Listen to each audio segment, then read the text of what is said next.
My dear friends, ഇന്ന് ഒരാൾ അയച്ചു തന്നിരിക്കുന്ന ചോദ്യം, പഴയ സംഭവങ്ങൾ മനസ്സിലൂടെ ഇങ്ങനെ തിങ്ങി വരികയാണ്, അത് കാരണം പ്രതികാരവും ദേഷ്യവും ഒക്കെ കൂടുന്നുണ്ട്. എൻ്റെ ഹസ്ബൻഡ് പറയും leave the baggage of the past behind എന്ന്. പക്ഷേ എനിക്കതിന് കഴിയുന്നില്ല. ഇതാണ് കാര്യം.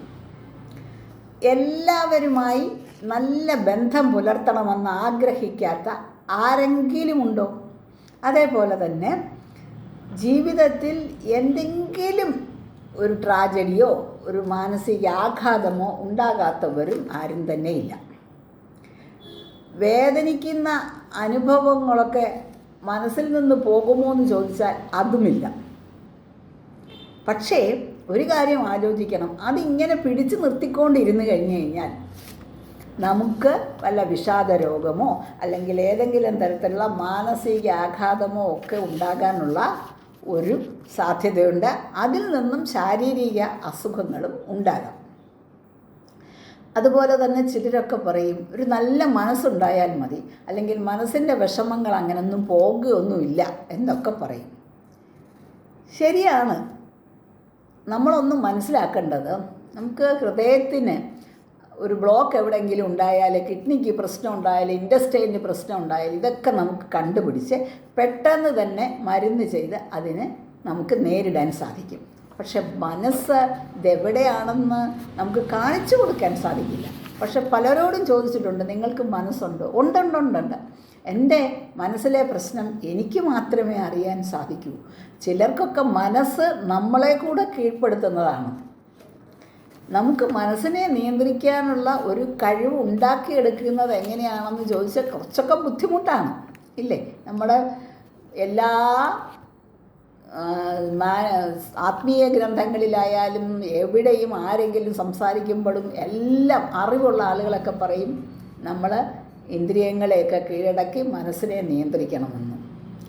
പക്ഷേ നമ്മുടെ വൈകാരിക ഭാവങ്ങളായ സ്നേഹം, ദേഷ്യം, പ്രതികാരം, ഇങ്ങനെ പോസിറ്റീവും നെഗറ്റീവുമായിട്ടുള്ള നമ്മുടെ അനുഭവങ്ങൾ നമ്മളിപ്പോൾ ഒരു സിനിമ കാണുന്നത് പോലെ നമ്മുടെ മുമ്പിൽ കൂടി ഇങ്ങനെ ഓരോന്നോരോന്ന് നടന്നു പോകുന്നതായിട്ട്, നൃത്തം വെച്ച് പോകുന്നതായിട്ടുമൊക്കെ നമുക്ക് കാണാൻ കഴിയും.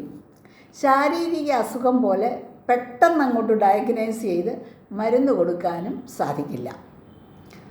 ഒരു വ്യക്തിയുടെ മനസ്സും മാനസികാവസ്ഥയും മൈൻഡ് ആൻഡ് മൈൻഡ് സെറ്റ് എന്ന് പറയും. അതനുസരിച്ച് നമ്മൾ വേണ്ട മാറ്റങ്ങളൊക്കെ വരുത്താൻ ശ്രമിക്കണം. അതാണ് നമ്മൾക്ക് ചെയ്യാൻ സാധിക്കുന്നത്. മനസ്സിനെ വേണമെങ്കിൽ മാജിക്കൽ ടൂളെന്നോ എന്തോ വേണമെങ്കിലും വിളിക്കാം. അതുണ്ടാക്കിയെടുക്കുന്ന ഒരു മനോഭാവം, അത് നമുക്കറിയാം, ആറ്റിറ്റ്യൂഡ്. അവയെ സന്ദർഭോചിതമായിട്ട്, സന്ദർഭങ്ങൾക്കനുസരിച്ച് സാഹചര്യങ്ങളുമായി അവിടെ റീസണിങ് കൂടെ വേണം, കാര്യകാരണ സഹിതം രൂപപ്പെടുത്താൻ തയ്യാറാകുമ്പോൾ നമുക്കതിനെ സൊല്യൂഷൻ കിട്ടും. അവിടെയാണ് ചിലപ്പോൾ നമുക്ക് സക്സസ്ഫുള്ളായ ആളുകളെ, അല്ലെങ്കിൽ സത്സംഗം എന്ന് പറയും, നല്ല ആളുകളുമായുള്ള ഒരു അടുപ്പവും ചർച്ചയും ഉപദേശവും ഒക്കെ. അവിടെ നമുക്ക് എങ്ങനെയാണ് നമ്മളിതിനെ കൈകാര്യം ചെയ്തത്, അതേപോലെ തന്നെ നമ്മൾ പറഞ്ഞു കൊടുത്തിട്ട് പലരും കൈകാര്യം ചെയ്തത് ഇങ്ങനെയാണ്. നിങ്ങൾക്ക് വേണമെങ്കിൽ ഈ വഴി സ്വീകരിക്കുകയും അതിന് നിങ്ങൾക്ക് വേണ്ട മാറ്റങ്ങൾ വരുത്തിക്കൊണ്ട് അതിനെ നേരിടുകയും ചെയ്യണമെന്നാണ് സാധാരണ രീതിയിൽ നമ്മൾ പറയാറ്. അങ്ങനെ പോകേണ്ട ഒരു വഴി നമുക്ക് കാണിച്ചു തരുമ്പോൾ നമ്മൾ എത്തേണ്ടിടത്ത് എത്തും. ആർഗ്യൂയിങ് വിത്ത് അവേഴ്സെൽസ്, നമ്മളോട് തന്നെ ആർഗ്യൂ ചെയ്യണം. ഏതാണ്, എങ്ങനെ പോയാലാണ്, എന്താണ് നമുക്ക് വേണ്ടത്. ഈ ലഗേജുമായിട്ട് ഇങ്ങനെ പോയാൽ വരുന്ന കുറേ വർഷങ്ങൾക്കകം നമ്മുടെ അവസ്ഥ എന്തായി തീരും? നമുക്ക് ഓവർ ചാർജ് കൊടുക്കാമെന്നല്ലാതെ യാതൊരു ഫലവും ഉണ്ടാവില്ല. ഇപ്പം നമ്മൾ ഉദാഹരണത്തിന് ട്രെയിനിൽ പോകുമ്പോൾ കൊണ്ടുപോകുന്ന പെട്ടിയും അതിനകത്ത് ഇടുന്ന സാധനങ്ങളും പോലെ അല്ലല്ലോ പ്ലെയിനിൽ പോകുമ്പോൾ. അവിടെ അതിന് പ്രത്യേക മെഷർമെൻ്റ് ഉണ്ട്, ഇന്ന സാധനങ്ങളെ കൊണ്ടുപോകാവൂ എന്നൊക്കെ അവർക്ക് നിബന്ധനയുണ്ട്, ഇത്ര കിലോ വരെ ആകാവൂ. അത് കൂടുതലായാൽ അവർ ഓവർ ചാർജ് ചെയ്യുന്നത് മാത്രമല്ല, നമ്മുടെ സാധനങ്ങൾ പുറത്തേക്ക് കളയുകയും ചെയ്യും. അതേപോലെ തന്നെ ഈ രൂപത്തിലും ഭാവത്തിലുമുള്ള വ്യത്യാസം ഉണ്ടാക്കുന്നത് ഉള്ളടക്കത്തിലും വ്യത്യാസമുണ്ടെന്നാണ്. അപ്പോൾ നമുക്കെന്താണ് ആവശ്യം? സമാധാനപരമായ മുന്നോട്ടുള്ള പോക്കാണോ നമുക്ക് ആവശ്യം? അപ്പോൾ എന്താ വേണ്ടേ? നമ്മളെ ഒരു വീഴാറായ മരം നമ്മുടെ വീട്ടിൽ മുൻവശത്ത് നിൽക്കുകയാണ്. അതിൻ്റെ കൊമ്പുകൾ ഒക്കെ നമ്മൾ ഈ മഴ വരുന്നതിന് മുമ്പ്, എളുപ്പം കാറ്റും മഴയും വരുന്നതിന് മുമ്പ് വെട്ടിക്കളയാറില്ലേ?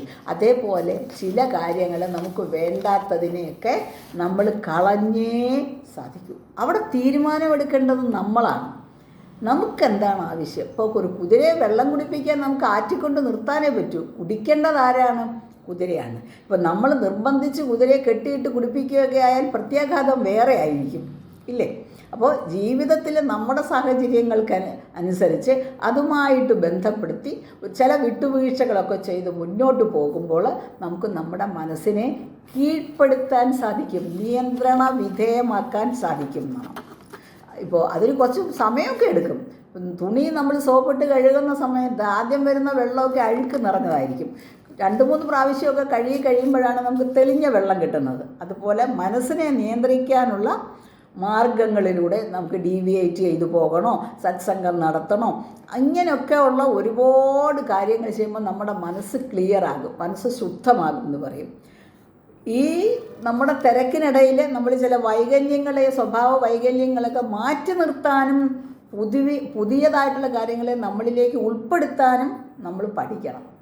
കുറച്ച് കഴിയുമ്പോൾ അത് തനിയെ അങ്ങ് ആയിക്കോളും. ഇപ്പോൾ നീന്താൻ പഠിക്കുന്ന സമയത്ത് നമ്മൾ വാഴത്തട അങ്ങനെയുള്ള സാധനങ്ങളൊക്കെ ഉപയോഗിച്ചാണ് നീന്തൽ പഠിക്കുന്നത്. ശരിക്കും നീന്താൻ തുടങ്ങിക്കഴിഞ്ഞ് കഴിഞ്ഞാൽ നമ്മൾ ഇതിനെല്ലാം ഉപേക്ഷിക്കില്ലേ? അതുപോലെ തന്നെ വേണ്ടതിനെ ഉൾക്കൊള്ളാനും വേണ്ടാത്തതിനെ തള്ളാനും നമ്മൾ പഠിക്കും. കഴിഞ്ഞ കാലം എന്ന് പറയുന്നത് ഒരു ക്യാൻസൽഡ് ചെക്കാണ്. പക്ഷേ ക്യാൻസൽഡ് ചെക്ക് കൊണ്ട് പണം മാറാൻ പറ്റില്ലെന്നേ ഉള്ളൂ. അതിനകത്ത് ഏത് ബ്രാഞ്ചാണ് അതിൻ്റെ അഡ്രസ്സൊക്കെ അതിനകത്ത് കാണും. അതുപോലെ പാസ്റ്റിലുണ്ടായ അനുഭവങ്ങളൊക്കെ നമുക്ക് ഒരു പാഠമായി ഉൾക്കൊണ്ടുകൊണ്ട് മുന്നോട്ട് പോകാനുള്ള വഴി നമ്മൾ കണ്ടുപിടിക്കണം. അല്ലാതെ പാണ്ടക്കെട്ട് ചുമന്നുകൊണ്ട് നടക്കുകയല്ല വേണ്ടത്. ലെസ് ലഗേജ് മോർ കംഫർട്ട് എന്ന് നമ്മൾ കേട്ടിട്ടില്ലേ? അപ്പോൾ നമ്മുടെ നിഷ്കളങ്കമായ സ്ഫടികം പോലെയുള്ള ഒരു മനസ്സിനെ ഉണ്ടാക്കിയെടുക്കാനായിട്ട് ആദ്യമൊക്കെ കുറച്ച് പാടുപെട്ടുകയും ചില കാര്യങ്ങളെ ഉപേക്ഷിക്കാനും നമ്മൾ തയ്യാറാകുന്ന സമയത്ത് നമുക്ക് ഈ പഴയ ചാക്കുകെട്ടുകളൊക്കെ ഒരു സ്ഥലത്ത് ഒതുക്കി വയ്ക്കാൻ സാധിച്ചാൽ തന്നെ മുന്നോട്ട് പോകാനുള്ള വഴി നമുക്ക് ക്ലിയറായിട്ട് കാണും. അതിന് നിങ്ങൾക്ക് കഴിയുമെന്നുള്ളതിൽ സംശയമില്ല. തൽക്കാലം ഇവിടെ നിർത്തുന്നു. വേറൊരു ചോദ്യോത്തരവുമായി അടുത്ത ആഴ്ച. നന്ദി, നമസ്കാരം.